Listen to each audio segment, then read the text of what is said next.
Hi, this is Troxel. In today's tutorial, we're going to kind of review an older tutorial in which we added effects to various places on the video events, the video tracks, the media level, and also the project level.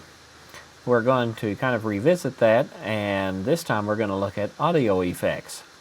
There are a few differences, though, between the video effects and the audio effects. First of all, the video effects can be added to the events, the tracks, and the project, but they cannot be added to the media. And there's some other slight restrictions in that the audio effects don't have the class IDs to find them, so we either have to use the GUI ID or the name in order to search for them, and this tutorial will search in both ways. So let's take a look at the code.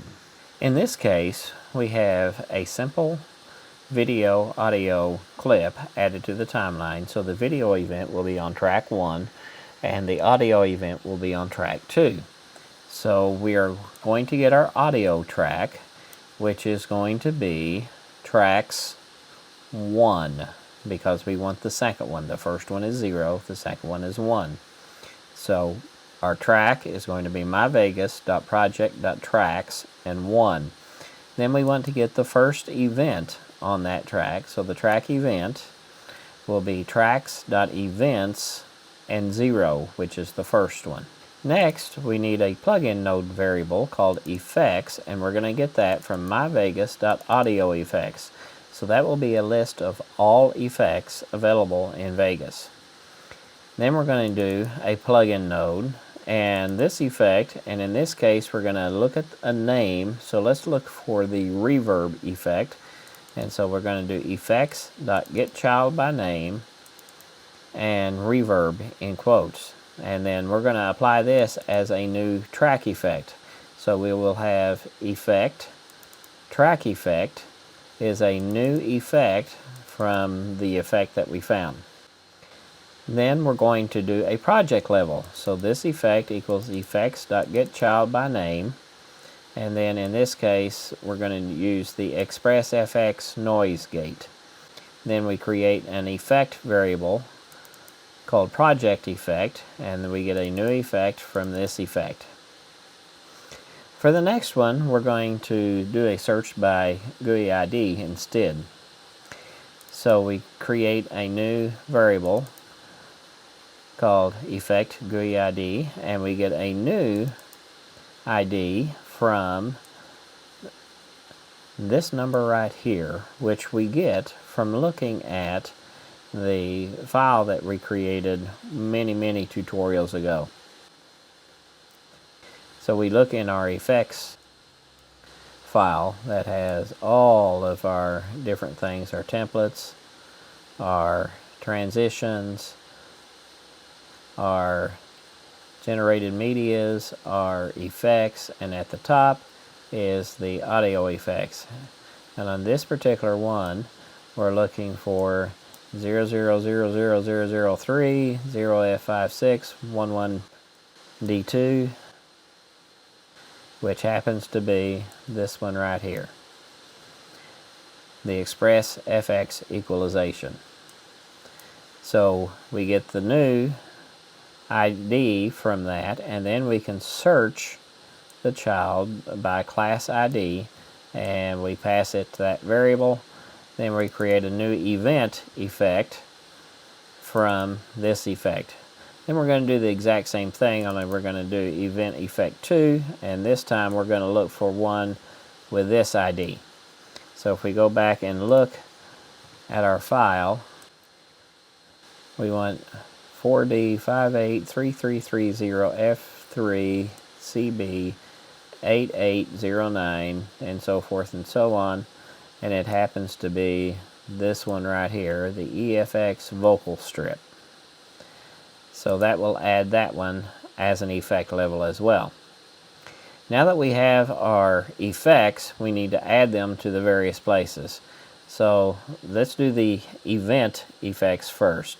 So we create an audio event out of our track event. So we convert that from a track event to an audio event, and I am just putting that in AEVENT. And so then we go here and the audio event .effects.add, we will add the event effect, and we will add event effects 2.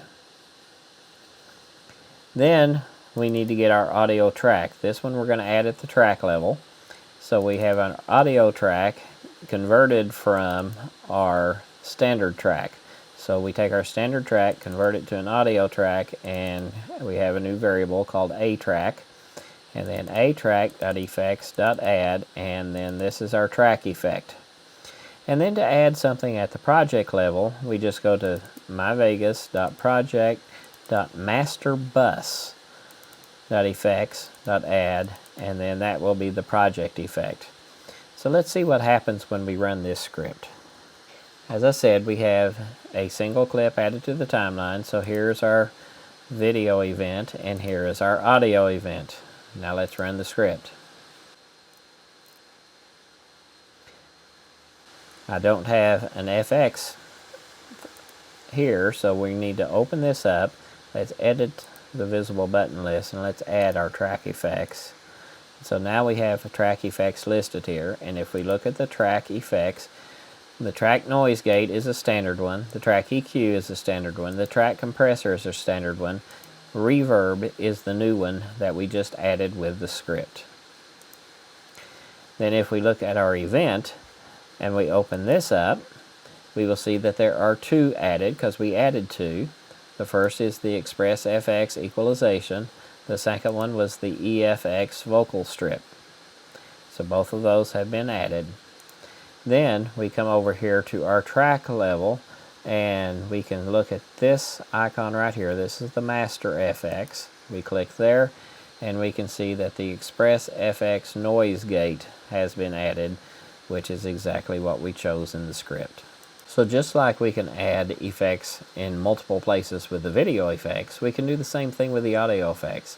So you've seen the 3 places where the effects can be added, and I hope this will help simplify some things in some of your scripting so that you can automatically add the effects that need to be added when they need to be added. Hope you find this tutorial useful. Check in next time and let me know what you'd like to see for future tutorials. Subscribe to the channel and just let me know what you'd like to see. See you next time. Please sign up at www.JETDV.com and subscribe on YouTube to get further notifications on when new videos are presented.